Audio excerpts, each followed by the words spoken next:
Hello, everyone. Hey, thanks for joining me today on this lunch alert. Now, I know I'm a little bit behind schedule. Hopefully tomorrow we'll get this thing out during lunchtime. But hey, listen, I got a great little teaching here I want to share with you today. It blesses me to be able to bring this to you because I know it's going to help you and impact your life. I want to ask you a question today. What are you thinking about? No, not right now. What are you thinking about on a continual basis? Because let me tell you, your thought life is what is forming your life. Do you realize that? Your thought life is what is forming your life. And let me just say this. If someone showed up to your house with a whole box of rattlesnakes, would you open the door to them? Would you allow those snakes to come into your house? Absolutely not. Well, then why do you let the devil or the enemy come into your life with every thought? Or why do you allow other people to plant negative thoughts into your life? Let me say this. One of the most powerful principles you can ever learn is the power to control your thought life.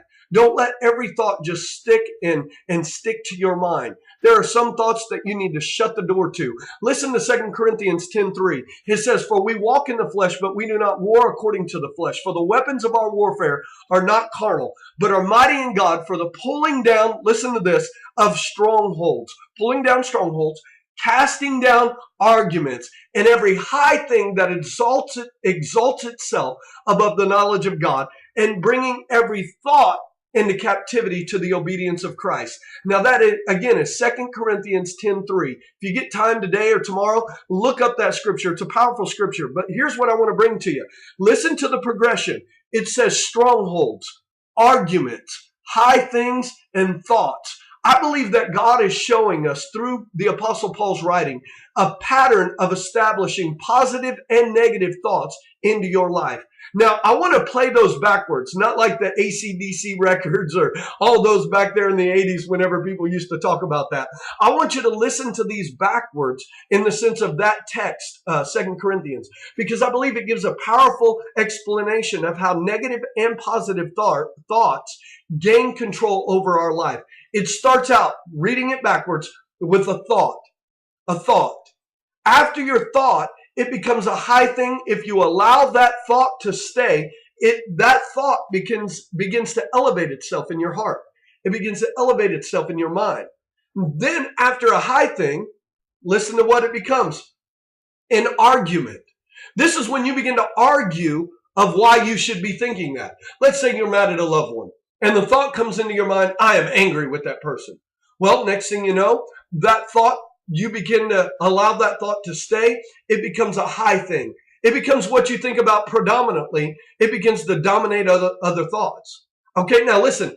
Let's say you're angry with that person, and it becomes a high thing. Paul is saying, if you're reading it backwards, you'll find out that the next level, it becomes an argument. This is when you begin to justify negative thoughts and negative behavior. Every behavior is rooted in a thought. Okay? So you begin to argue and say, well, I have every right to be mad. I have every right to be angry. And this is where you have to be careful, because if you allow that thought to linger, it becomes a thought, it becomes a high thing, it becomes an argument, and guess where the last progression is? A stronghold.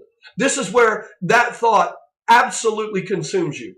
Every time you see that person, you get that queasy feeling in your belly. I'm telling you, it just begins to grab a hold of you. And I'm telling you that God doesn't want you bound by those thought life.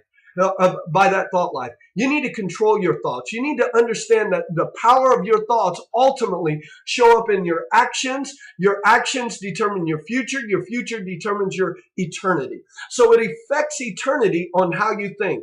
Just this week, I want you to be reminded that each and every moment of your day, do your best, not legalism or legalistically, but do your best to control your thoughts. Make sure that the negative thoughts that come into your heart, in your mind, you shut the door to them, like rattlesnakes showing up at your doorstep. Shut the door to them.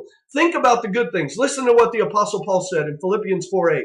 Again, another great verse to meditate on. It says this, finally, brethren, whatever things are true, whatsoever things are noble, whatsoever things are just, whatsoever things are pure, whatsoever things are lovely, and whatsoever things are of good report, if there be any virtue, if there be any praise, meditate on these things. In other words, the Apostle Paul was telling you in Philippians what to think about. Things that are true, lovely, pure, good report, praiseworthy. Think upon those things. So, hey, I wanted to challenge you this week about your thought life. All right. Hey, I pray that this has been a blessing to you. Let me see your comments. God bless you. We love you. I'll see you tomorrow, hopefully by noon, for our lunch alert. We'll see you later. God bless you.